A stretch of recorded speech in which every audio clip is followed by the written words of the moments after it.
sommes de retour pour cette deuxième partie de l'émission. J'espère que ça va toujours bien pour vous. Nous sommes avec Philippe. Bonjour Philippe. Bonjour. Philippe Burny, tu es ingénieur en agroéconomie et professeur à l'agrobiotech à Jean-Blou. Exactement, oui. Voilà, tant mieux, nos fiches sont bonnes. Ça commence bien, ok. Philippe, tu es venu pour parler avec nous de la colère des agriculteurs, Oui. qui manifestent depuis quelques jours. N'hésite pas à te rapprocher un peu de la table pour le son, pour le micro. D'accord. Voilà, donc tu es venu pour parler avec nous de la colère des agriculteurs qui manifestent depuis plusieurs jours, et même, j'ai envie de dire depuis plusieurs années, même si on prend le mouvement dans son ensemble. Oui. Et en fait, la question qu'on va poser pour commencer, c'est quelles sont en fait les raisons de cette colère? Qu'est-ce qui se cache derrière ce ressentiment des agriculteurs? Ben, je crois qu'il y a surtout un certain ras-le-bol de l'évolution de toute une série de législations qui deviennent de plus en plus contraignantes pour les agriculteurs. Et en contrepartie, il y a des problèmes de revenus, donc il y a une très grande instabilité des revenus, une très grande incertitude. Donc je pense que si vous voulez, il y a un petit peu comme une rupture du contrat social.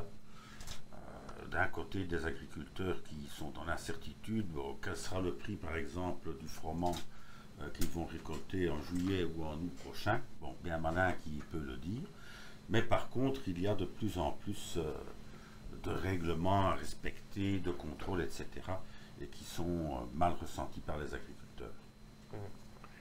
Et là, tu parlais de disparité, de disparité entre ce que les agriculteurs attendent, l'incertitude dans laquelle ils sont. Oui. Ce qu'on a pu voir aussi en allant un peu sur le terrain, et ce qu'on a pu aussi entendre de ces manifestations, c'est aussi un peu une disparité au sein même du mouvement, Oui. qui reflète un peu la disparité de vie des agriculteurs. Et je me souviens que dans une de tes interventions, tu disais qu'il y avait une grande disparité de revenus entre les agriculteurs. Et est-ce que ça se reflète un peu, ça aussi, dans la manière dont ils manifestent? Est-ce qu'il y a des revendications différentes en fonction de ceux qui font du blé, ceux qui font de la viande? Est-ce que... Oui, ça c'est certain, mais au niveau des manifestations ici, moi je ne pense pas. Je pense qu'ils sont tous confrontés à ce problème, de toute façon, d'incertitude du revenu, même si certains ont des revenus en moyenne plus importants que d'autres. Et il y a aussi ce problème de normes que l'on souhaite leur appliquer de plus en plus, notamment en matière d'utilisation de pesticides, par exemple, avec des mesures qui sont parfois un petit peu, si pas totalement, en dehors des réalités de terrain, justement. Pourtant, on peut se dire que l'application de certaines normes, notamment sur certains pesticides, ça peut être une bonne chose pour la santé. On pense forcément à l'exemple du glyphosate. Donc en fait, c'est aussi l'état de compréhension des agriculteurs, de ce que j'ai pu comprendre en allant les voir un tout petit peu, c'est qu'ils n'étaient pas forcément opposés aux normes en elles-mêmes, mais juste la manière dont elles étaient imposées. Oui, il y a une question de manière, effectivement, et puis, bon, il y a quand même une question aussi de rapidité, je vais dire, hein, puisque le Green Deal prévoit, par exemple, le triplement des surfaces en agriculture biologique. Le Green Deal, c'est un plan de toute une série de législations européennes qui vont avoir des impacts sur la manière dont on peut produire. Européen, exactement, donc, ou le New Green Deal, pour rappeler justement Franklin Roosevelt. Oui, c'est ça. Voilà, dans les années 30, c'est vraiment une politique en faveur de l'environnement dans tous les secteurs possibles et imaginables. Et notamment l'agriculture. Et notamment ici, c'est décliné au sein de l'agriculture. Donc par exemple, on a déclaré là-dedans qu'on voulait tripler les surfaces en agriculture biologique d'ici ou depuis 2021, quand le Green Deal a été lancé, jusqu'à 2030, mais sans se préoccuper par exemple du marché. Bon, il faut savoir que en Wallonie, à l'heure actuelle, l'agriculture biologique, c'est 10% de la superficie agricole, mais la part de marché des produits bio dans l'alimentation, ben, c'est 4 ou 5%. Donc ça veut dire que déjà le marché est sursaturé. Donc on peut très raisonnablement se dire, mais comment va-t-on arriver à ce stade, 25% de la superficie agricole européenne en bio d'ici 2030. En région wallonne, on a même poussé jusqu'à 30%, donc on a été meilleur élève. Oui, c'est ça, et pourtant c'est quand même européenne. Donc voilà, ça paraît irréaliste, hein. Et après, bon, ils s'en sont rendus compte et on a dit, on va lancer une campagne pour promouvoir la consommation de produits bio. Bon, il fallait peut-être y penser un peu avant, d'autant plus que, bon, on a des problèmes de pouvoir d'achat à l'heure actuelle et qu'il y a eu un sérieux frein quand même dans la consommation de produits bio. Bon, si on prend les pesticides, c'est la même chose. Effectivement, c'est une très bonne idée. Personne ne veut utiliser des pesticides, mais si on vous supprime ou vous interdit un pesticide du jour au lendemain sans avoir la moindre alternative, ni au niveau chimique, ni au niveau, par exemple, des méthodes de production, ben, évidemment, ça pose des problèmes insolites pour les agriculteurs. Ils sont devant un mur, en fait, vous voyez. C'est intéressant ce que tu dis. En fait, j'ai l'impression qu'il y a un gros problème au niveau manque de perspective et manque de communication vis-à-vis des agriculteurs. Est-ce que c'est une des raisons pour lesquelles on a pu voir que la FJA, donc la Fédération des jeunes agriculteurs, était quand même vachement mobilisée pour ce mouvement? Est-ce que c'est une des raisons pour lesquelles on voit beaucoup de jeunes agriculteurs sur le terrain aujourd'hui? Oui, ça c'est clair. Bon, le renouvellement des générations, bon, maintenant c'est un problème. Moi, j'ai toujours connu ça, hein. Et je dirais, c'est quelque part normal, puisque c'est quand même lié à l'évolution technique. Il y a moins d'exploitation. Bon, mon grand-père avait une exploitation agricole avec 4 enfants. Eh bien, il cultivait 13 hectares. Bon, évidemment, il est inutile de préciser qu'il ne roulait pas sur l'or. Donc, il y a eu un progrès technologique, biologique, et les exploitations se sont agrandies avec aussi un meilleur niveau de vie pour les agriculteurs. C'est quoi maintenant la taille à peu près d'une exploitation moyenne aussi, en Wallonie, c'est 60 hectares. 60 hectares. Donc on passe de 13 hectares à 60 hectares. Oui, pour on la taille était, moyenne. bon, il y a 30 ans ici, enfin quand j'étais étudiant, ben, on était à 25 hectares et on est passé à 60. Donc ça a plus que doublé au cours de ces dernières décennies, et c'est encore difficile pour certains agriculteurs de s'y retrouver, et surtout pour les jeunes de s'installer. Bon, maintenant, c'est pas spécifique à l'agriculture, hein. Si on prend des métiers comme la boulangerie ou des bouchers, voilà, petits indépendants, ils ont aussi de plus en plus de normes à respecter, beaucoup plus d'investissements à faire pour respecter ces normes, des machines modernes, etc., mais qui coûtent quand même très cher. Et donc, pour un jeune, c'est très difficile de s'installer si on n'est pas dans le milieu, en tout cas. Ouais. Et donc, on en a déjà un tout petit peu parlé de la PAC, donc la politique agricole commune, donc qui est la politique européenne qui s'applique à tous les États membres, dont la Belgique fait partie. Qu'est-ce que c'est exactement? Comment ça fonctionne dans les grandes lignes? Bon, la PAC, en fait, on peut dire que c'est vraiment la politique agricole européenne. Ça, je crois que c'est toujours le cas, parce que c'est vraiment à ce niveau-là que les choses sont décidées, et c'est à ce niveau-là qu'il y a l'essentiel du budget, contrairement à d'autres secteurs. Bon, voilà pour l'université. Ici, par exemple, ben, on connaît tous les programmes Erasmus. Donc l'Europe contribue à l'éducation, mais que représente Erasmus par rapport au budget de l'enseignement universitaire en Belgique? Bon, évidemment, c'est des cacahuètes. Au niveau agricole, ça, c'est vraiment là que ça se décide. Donc, bon, pour faire simple, à l'heure actuelle, ben, enfin, ça c'est le grand principe communautaire, c'est la Commission qui propose. Après, évidemment, des palabres avec les États membres, avec la population, puisqu'ils font des sondages, enfin, on peut exprimer son avis, etc.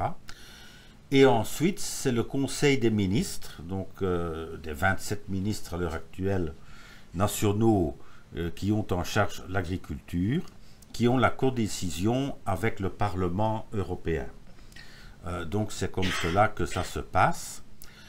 À l'heure actuelle, en fait, on définit au niveau européen des grands objectifs, et ce sont les États membres, ou à l'intérieur de ceux-ci les régions, bon, pour la Belgique c'est régionalisé, qui doivent, dans le cadre de plans stratégiques, définir comment ils comptent atteindre les objectifs en question. Donc les États membres doivent définir les voies et moyens pour pouvoir atteindre les objectifs communs de la PAC. Étant bien entendu que justement ces voies et moyens peuvent parfaitement différer, puisqu'ils doivent en théorie être les mieux adaptés à la région, au local. Voilà, on se dit, ben, la région wallonne, est mieux placé pour définir une politique, des voies et moyens, comment atteindre des objectifs pour son agriculture, plutôt que les fonctionnaires de la Commission européenne. Et dans les faits, c'est vraiment pertinent, c'est vraiment adapté ou pas? Oui, ça je pense que oui. Bon, il y a eu beaucoup de débats au niveau, par exemple, des niveaux de décision et d'application. Bon, certaines personnes ont dit la politique agricole ne sera plus commune, c'est une sorte de renationalisation, etc. Bon, c'est peut-être vrai, mais alors, d'un autre côté, on ne peut pas... avant, on disait le contraire, c'est que c'était beaucoup trop... Les décisions étaient prises beaucoup trop loin, à Bruxelles, comme on dit, qu'on était trop loin du terrain, etc. Donc ici, on ne peut plus dire ça. Du moins, en théorie. Dans le chat, c'est quelqu'un qui nous demande si tous les États membres jouent le jeu de l'application de la PAC à égalité. On peut dire que oui, parce qu'il y a des contrôles. Ça, il y a des contrôles tout à fait sérieux qui sont réalisés par la Commission européenne. Donc ça, je me souviens d'une discussion avec un collègue qui traitait des aides à l'investissement, par exemple. Donc il y a toute une série de règles. Bon, eh bien, il était question, en fait, de pénaliser la région wallonne de plusieurs dizaines de millions d'euros parce qu'elle n'aurait pas respecté, justement, telle ou telle règle. Et puis, bon, évidemment, c'est comme toujours aussi, il y a des négociations, et puis on dit, mais si, vous voyez, on a quand même bien interprété la législation, parce que c'est pas toujours facile. Mais enfin, bref, il y a des contrôles par la Commission au niveau de la façon dont les États membres appliquent les règles. Maintenant, bon, c'est vrai qu'il y a certains États membres où il y a eu... il y a un organisme de répression des fraudes. Les aides à l'investissement dont tu parlais juste à l'instant, c'est en fait comment les agriculteurs, comment les exploitants utilisent l'argent donné par la PAC, c'est ça? Non, ça c'est encore bon, il y a beaucoup de mesures. Donc, il y a des aides directes. 75%, bon. Ce premier pilier. Ça, voilà, c'est ça, c'est le premier pilier. Et alors, dans ce que l'on appelle le deuxième pilier, qui est le développement rural, mais qui est un fourre-tout, il y a aussi des aides à l'investissement, qui sont des cofinancements entre l'État membre et l'Union européenne. Donc, par exemple, si un agriculteur veut acheter des machines ou des machines en commun, par exemple, ou s'il veut du matériel en faveur justement de l'environnement ou pour le bien-être animal, etc. Donc il y a toute une série de conditions. Il peut avoir des aides qui aujourd'hui sont des aides en capital. Donc ça veut dire par exemple, voilà, il doit faire un investissement dans son étable pour 100 000 €, eh bien il peut avoir 20 000 € par exemple d'aides publiques qui sont partagées Union européenne région. Le premier pilier, les aides directes, ça représente quel budget pour la Belgique et pour l'Union européenne? Donc ça c'est l'essentiel, etc. Puisque bon, on a pour la PAC à peu près 50 milliards d'euros. Hein, donc le gros, ou 80% à peu près, c'est justement pour le premier pilier. Au niveau de la région wallonne, par exemple, bon, on a un budget d'environ 260 millions d'euros pour les aides directes. Il y a une séparation entre les régions pour les aides, donc vu que c'est des compétences régionales, oui. Les budgets sont divisés. Donc en fait, les budgets sont divisés au niveau des États membres, puisque l'Europe ne reconnaît que les États membres.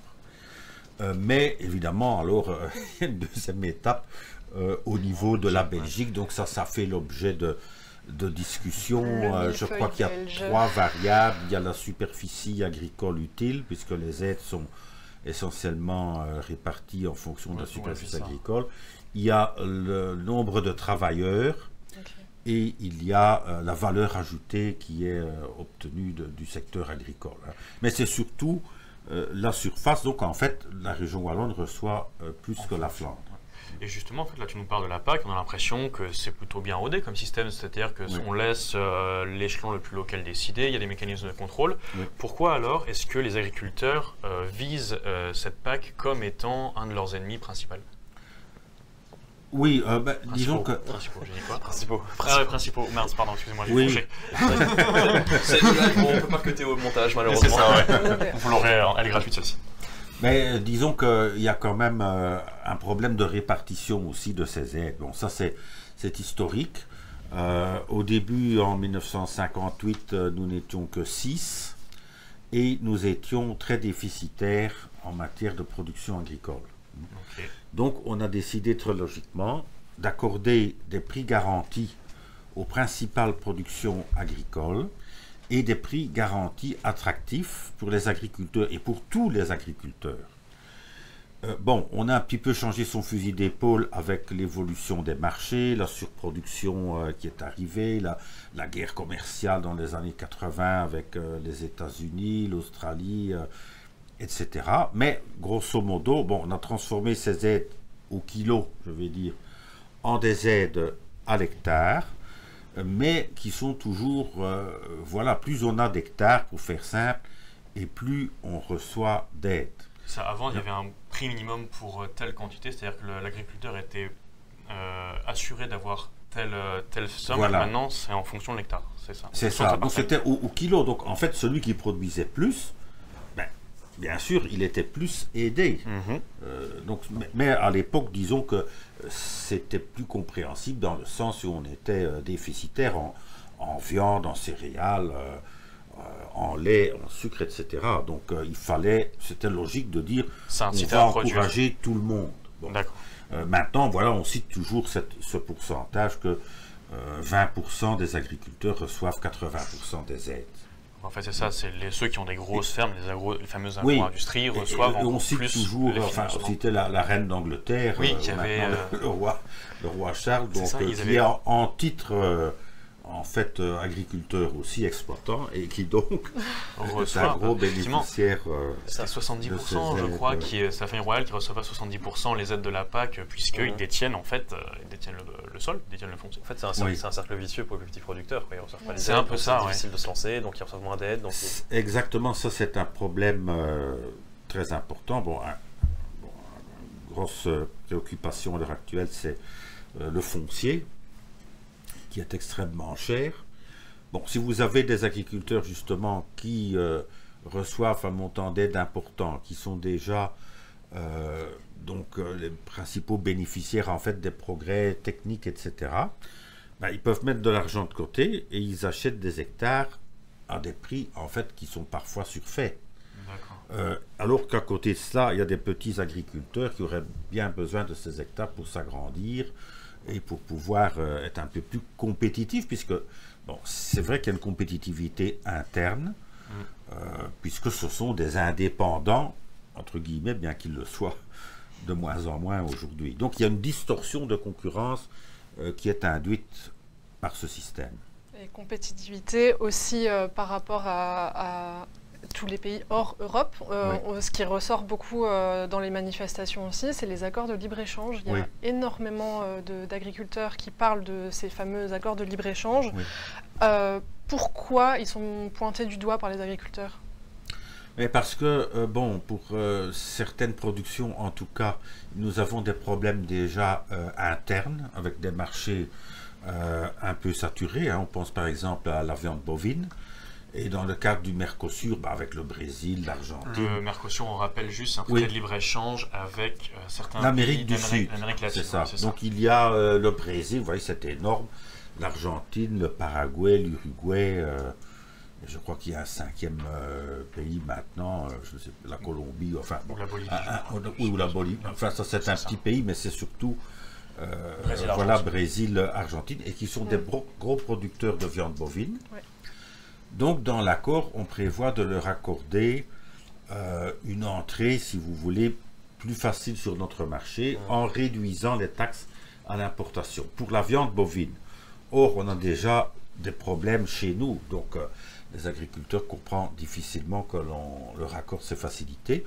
D'autant plus, bon, ça c'est quand même aussi tout à fait vrai que on impose à nos agriculteurs toute une série de normes qui sont effectivement, qui peuvent être parfaitement justifiées en matière de santé animale, de bien-être animal, de pesticides, etc. Oui, c'est ça, d'hygiène d'une manière... Oui, c'est ça, de sécurité alimentaire au niveau sanitaire, hein, pas quantitatif, mais qualitatif.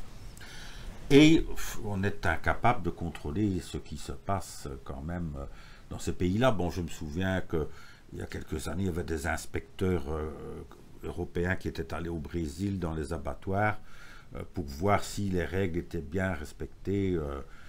Mais bon, dès qu'ils ont disparu, c'est pas tout à fait certain. Donc, comment, c'est encore une fois une distorsion de concurrence. Comment dire à des agriculteurs, bon, vous êtes très contrôlés, on est très strict, etc., c'est compréhensible, mais dans le même temps, on importe des produits, par exemple, qui sont mis sur le marché en utilisant des pesticides qui sont interdits chez nous.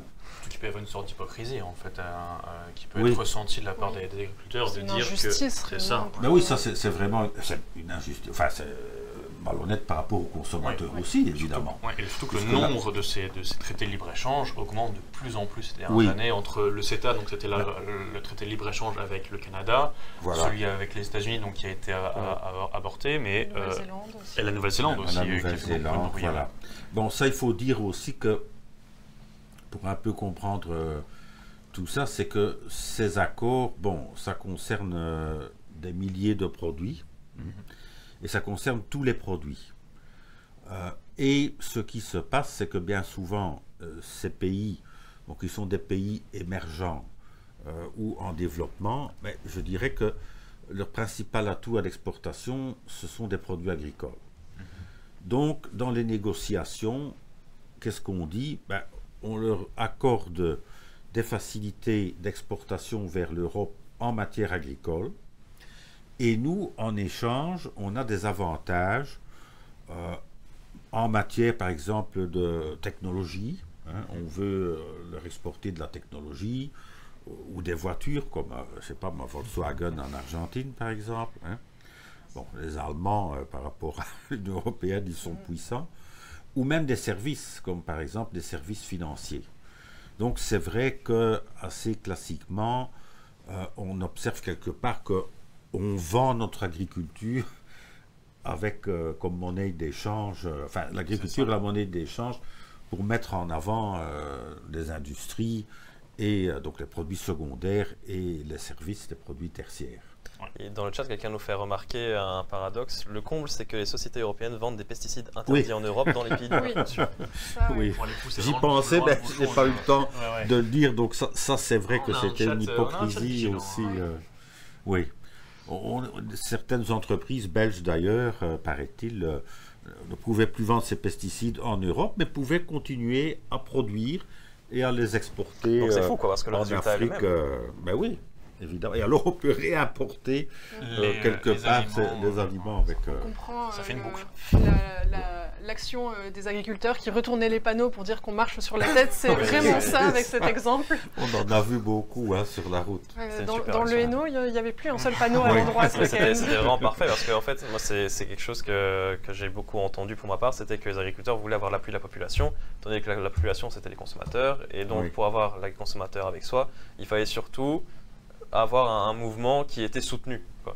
Et donc en fait ces panneaux c'était une façon de se faire voir partout parce que tout le monde les voit, tout le monde se demande ce qui se passe sans vraiment nuire aux consommateurs. Quoi. C'est vrai que c'était intelligent. En fait c'est ça le virage s'il ne vient pas du politique parce que beaucoup d'agriculteurs et agricultrices perdent foi peu à peu aux politiques, il peut venir du consommateur. Oui, je crois que ça c'est tout à fait vrai que ça doit venir vraiment du citoyen, consommateur, électeurs et contribuables que nous sommes tous ou presque tous en tout cas consommateurs en tout cas consommateurs presque tous oui. On voulait aborder aussi avec vous, on avait touché un peu deux mots juste avant, c'était la manière dont sont appliquées les directives de la PAC au niveau national avec les plans stratégiques nationaux. Est-ce que Maxence, tu peux nous mettre la petite image qui est marquée PSN, parce qu'on a vu avec Aline donc, qui allait rechercher un un des résumés de comment c'est le résumé d'un des 3 volets. Donc le premier sur le support au plan stratégique qui a été voté au Parlement le 23 novembre 2021. Et donc, bon là, c'est un petit peu... Est-ce que vous l'avez? Sinon, ouais, toi tu l'as en plus grand. Je peux le mettre en plus grand. Parce que là... Alors, je le lis. La réforme prévoit également que la PAC mette désormais l'accent non plus sur la conformité aux règles, mais sur les résultats, ce qui donnera aux États membres la liberté de mettre en œuvre des interventions sur mesure fondées sur une planification stratégique, je reprends mon souffle, et des objectifs spécifiques communs conformes à leurs besoins. On n'a rien compris, Auguste et moi. Alors, donc quand on a lu ça, on s'est dit que 1, c'était extrêmement fou, et que 2, ça semblait même presque antinomique de se dire on peut le lire dans tous les sens spécifiques possibles, communs en fait. conformes à leurs besoins. Alors moi, la phrase là, je veux bien comprendre en fait comment vont concrètement s'appliquer les décisions de la PAC au niveau national, parce qu'avec ce genre de document, on n'a rien compris. Mais non, mais vous voyez que tout de suite, voilà, ça crée un fameux problème.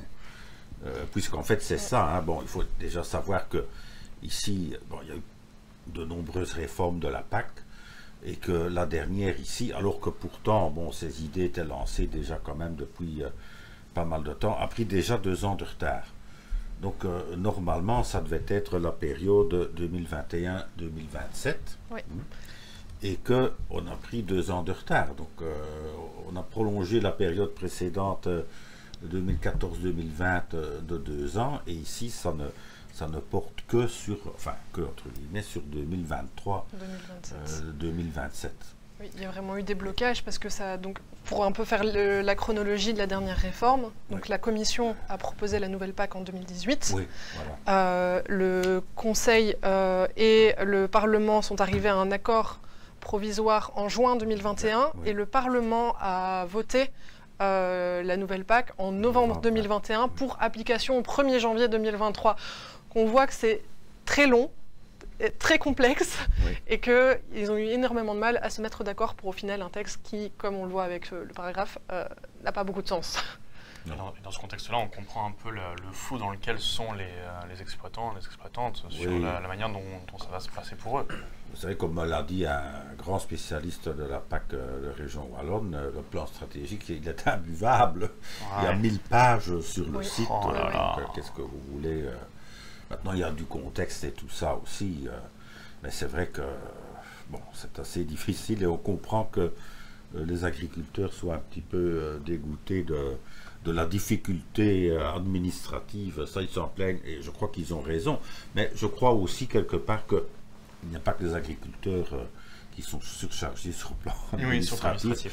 Et que ça fait 25 ans, je crois que le père Ludgen, donc Guy Ludgen, qui a été ministre de l'Agriculture il y a 35 ans, a été à un moment donné aussi ministre de la simplification administrative, de l'informatisation des services publics.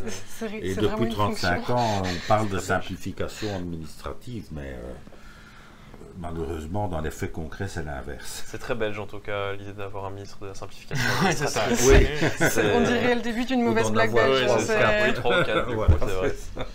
Et un autre adversaire qui a été pointé du doigt par les agriculteurs, c'est notamment la grande distribution, les supermarchés. Oui. Et je voulais qu'on s'écoute un petit extrait audio. Max, si tu l'as sous la main, c'est donc de tout à l'heure, vraiment très récent. C'est Florian Poncelet, le président du syndicat, président de la Fédération des jeunes agriculteurs, qui expliquait tout ça devant une foule. Vous l'entendrez, désolé pour le son de grosses basses derrière, mais il y avait un peu de bruit à la manif hier, aujourd'hui. Il y a également des actions qui sont en route chez Aldi et Lidl. Je peux vous dire qu'il y a détermination, et vu les rayons vides, ils auront bien le temps de laver les rayons, ils seront bien vides. Tant que j'ai pas aussi de mesure de la part de Coméos et de la grande distribution, eh ben, ils resteront où ils sont également. Donc on a entendu là dans son intervention, c'est qu'il pointait des noms de marques. On a entendu Aldi, Lidl, on a entendu Coméos, on sait qu'il y a aussi des problèmes avec Colruyt. Comment est-ce que les agriculteurs vivent cette relation avec la grande distribution? Ben, manifestement, ils ont l'air de la vivre assez mal.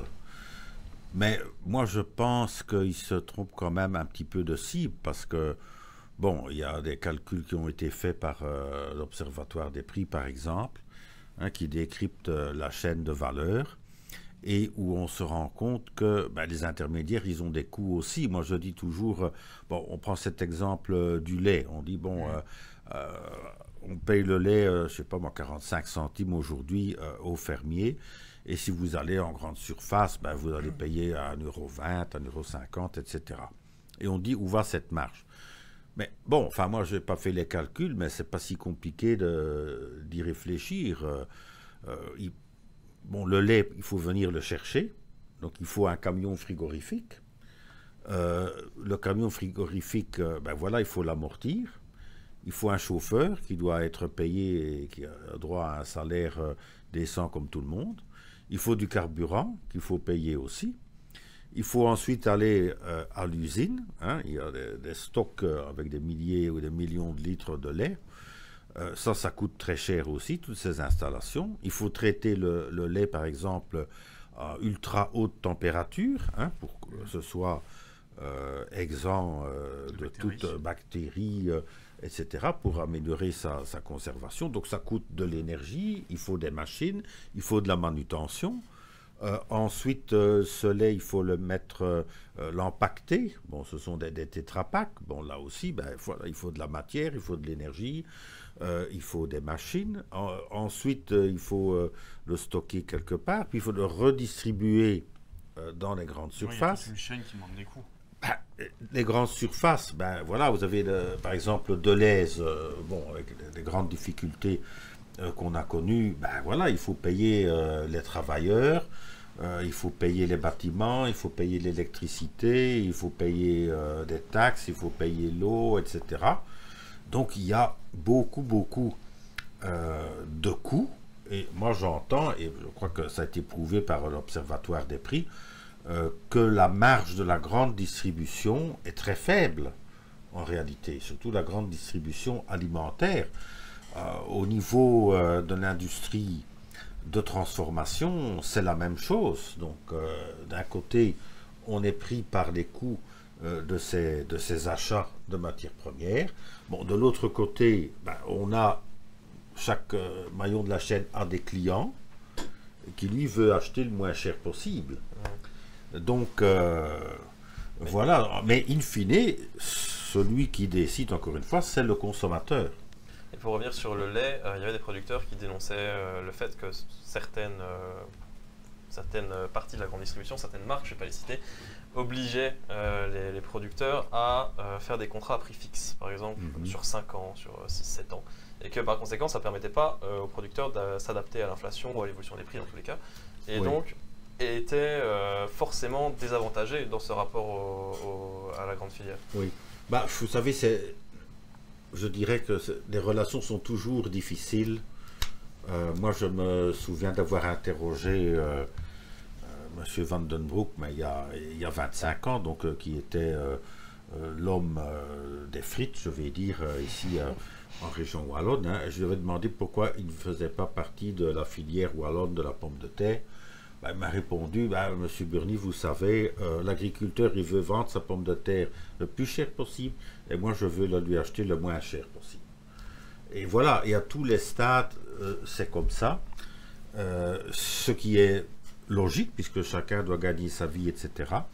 Donc, il y a certainement un rapport de force. Et là, il est vrai que l'agriculteur n'est pas favorisé, puisque, comme on l'a dit, c'est la forme, comme on me l'enseignait quand j'étais étudiant, donc c'est pas nouveau, c'est la forme de sablier. Il y a quelque part, économiquement, si on veut, une infinité de producteurs, de l'autre côté, une infinité de consommateurs, et puis, bon, surtout au niveau de la distribution, c'est là que il y a beaucoup moins, c'est ça, voilà, oligopole ou oligopsone, ça dépend justement de quel côté, pour les agriculteurs, c'est un oligopole, c'est ça. Dans ce système où certaines parties de la grande filière peuvent, par exemple Colruyt, peuvent acheter des terres à des prix très élevés et, par exemple, mettre des agriculteurs sur ces terres et leur demander de produire telle ou telle chose, est-ce que c'est pas déloyal? Est-ce qu'à ce moment-là, ils ne sont pas un peu jugés partis dans ce système? Puisqu'ils peuvent faire monter les prix. C'est-à-dire que je pense qu'il y a aussi des problèmes de sécurité d'approvisionnement pour les industries, donc, enfin les industries de transformation, et derrière pour la distribution. Vous voyez, c'est pas facile non plus. Bon, citons l'exemple de la pomme de terre. pour l'agriculteur, bon, s'il a des prix très variables, c'est très compliqué, effectivement, pour lui. Une fois, c'est très rentable, une fois, ça ne l'est pas du tout. Pour le transformateur, c'est la même chose. Le consommateur, le transformateur, il doit vendre, la distribution doit finalement vendre au consommateur. Et le consommateur, il n'aime pas tellement les variations de prix. Donc, tous les acteurs intermédiaires doivent essayer d'anticiper, de s'adapter, de garantir leur approvisionnement. Si le prix devient trop élevé ici, il faut essayer de s'approvisionner ailleurs. Donc, moi, je crois que, bon, je ne pense pas que ce discours de dire « Oh, il y en a toujours qui s'engraissent sur notre dos », bon, moi, je ne crois pas que ce soit tout à fait, non, que ce soit tout à fait vrai. Donc, il y a des études qui ont été faites par l'Observatoire, justement, des prix dans différents secteurs. Bon, bien sûr, c'est toujours des moyennes, etc. Mais on voit qu'à chaque niveau, il y a des coûts, et qu'effectivement, les coûts salariaux, énergétiques, ils augmentent pour tout le monde, y compris la distribution. Donc, maintenant, ce qui est peut-être vrai quand même, mais ça, voilà, c'est une question de rapport de force, c'est que ça se répercute peut-être plus vers le producteur de matières premières. Donc, si le consommateur ne suit pas, la distribution va faire pression sur l'industrie agroalimentaire sur le commerce des matières premières, et le commerce va faire pression sur l'agriculteur. Chacun va essayer de garder sa marge, enfin, en tout cas de vivre ou de survivre momentanément. Et c'est probablement l'agriculteur qui est souvent, comme on a dit, voilà, une goutte d'eau dans l'océan par rapport aussi à ses concurrents, ses collègues concurrents, qui est un price taker, comme on dit en anglais, en économie, hein, donc un preneur de prix. Ouais. Donc l'agriculteur est bien souvent obligé de vendre au prix qu'on veut bien lui donner. Mais pour ça, bon, il faut aussi que les agriculteurs essayent de s'organiser. Bien sûr, c'est plus vite, c'est plus facile à dire qu'à faire. Bon, il y a des exemples quand même avec des coopératives ou des choses comme ça qui sont très puissantes. Et bon, là, parfois, moi, j'ai un peu de mal, je dois dire, à comprendre le raisonnement des agriculteurs. Si on reprend le lait, les coopératives, ce sont des coopératives d'éleveurs, donc de producteurs de lait. Rebelle, par exemple, ou c'est quelque chose? Oui, c'est ça, par exemple. Oui, mais là, ça fonctionne bien, semble-t-il. Bon, ils disent d'ailleurs même qu'ils s'en sortent bien, etc. Mais il y a d'autres coopératives en lait, en sucre, où les agriculteurs sont les propriétaires de l'outil de transformation. Mais alors, vous voyez, ils disent aussi, oui, mais quand des prix sont bons sur le marché, on ne nous rémunère pas assez, etc. Mais si vous êtes gestionnaire de l'entreprise de transformation, à un moment donné, il faudra réinvestir dans du nouveau matériel, il faut trouver de nouveaux marchés, de nouveaux produits. Donc il est normal aussi quelque part que au niveau de la coopérative, on essaie de garder par exemple un peu d'argent pour faire des investissements, et on ne remet pas tout à l'éleveur directement, vous voyez. Et dans le chat, on a une ou deux réactions que je cite maintenant. On a Sylvie qui dit que le consommateur devrait justement consommer local pour peut-être dénouer cette espèce de nœud qu'il y a entre les agriculteurs et le système. Et Cinémat, qui est une membre de l'équipe qui est généralement avec nous ce soir, qui est un peu la grande chef de l'équipe, qui dit coucou la team, force à vous, et qui te remercie, Monsieur Burny, d'être avec nous ce soir. Ah, très bien. Et aussi Elisa qui revenait sur le fait que les prix doivent rester corrects pour les consommateurs, tout en sachant que le prix en magasin doit rester raisonnable quand on voit les demandes pour les colis alimentaires qui explosent effectivement de la précarité au sein de la population. Voyez, les Restos du Cœur n'ont jamais eu autant de succès, malheureusement, que maintenant. On nous parle de, je ne sais pas moi, 20% de la population, en tout cas un chiffre impressionnant qui est en dessous du seuil de pauvreté. Et n'oublions pas qu'un des 5 grands objectifs de base de la PAC, c'est justement d'avoir des prix raisonnables dans les livraisons aux consommateurs. Donc à l'heure actuelle, en moyenne, dans le budget des ménages, les dépenses alimentaires, boissons, tabac, puisque tout ça est mis ensemble, c'est 12-13%. C'est des moyennes bien sûr. mais c'est moins que les loisirs aujourd'hui. Donc le Belge, en moyenne, dépense moins d'argent pour son alimentation que pour les loisirs. Donc voilà, certains ont déjà réfléchi à tout ça et ont dit il faudrait payer peut-être un peu plus cher son alimentation. Mais alors vous avez des problèmes sociaux. C'est ça, parce qu'on ne peut pas demander à des gens qui vont au Resto du Cœur de payer plus cher l'alimentation. Mais non, c'est pas possible. C'est ça. Donc vous voyez, c'est pour ça qu'il y a une politique agricole d'ailleurs, même si elle est décriée, mais là, enfin, au moins elle existe, parce qu'il y en a qui disent qu'il ne faut plus du tout de politique agricole. C'est cette quadrature du cercle, entre d'une part, voilà, le deuxième objectif de la PAC, c'est d'améliorer le revenu agricole, et le cinquième, c'est pas dans l'ordre d'importance, mais c'est justement d'avoir des prix raisonnables dans les livraisons aux consommateurs, comme c'est dit. Et là, ça paraît tout à fait contradictoire, évidemment. On demande le beurre, l'argent du beurre, littéralement. Voilà.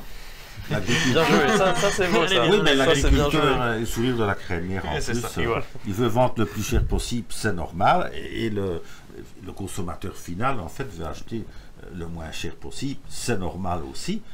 Donc, comment faire que tout le monde s'y retrouve, ce n'est pas facile.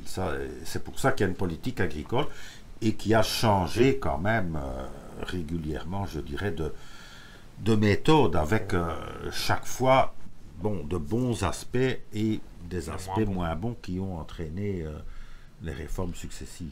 Et on a le chat qu'on mérite, puisque Sylvie nous dit que c'est pourtant un loisir de manger. Effectivement, le Kirby originel. Voilà, c'est ça. On sait que pour certaines personnes, manger, c'est plus que de la survie.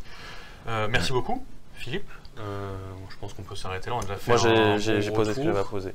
Oui, moi aussi. Merci beaucoup d'avoir été avec nous, nous avoir expliqué un peu tout ça. Merci, j'espère que c'était clair et que ça a intéressé vos auditeurs. On a eu des chouettes ils nous le diront par eux-mêmes de ce qu'ils en ont pensé. Un problème très compliqué.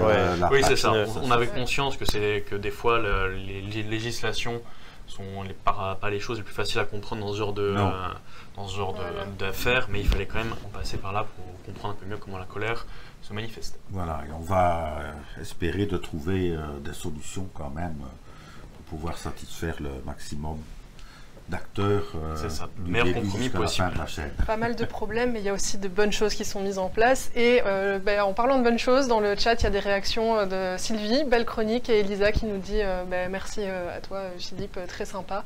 Donc merci beaucoup d'avoir été là ce soir. Merci de m'avoir invité, c'était avec plaisir. Sympathique et bonne continuation. Merci beaucoup. Merci à vous et à tous ceux qui nous écoutent.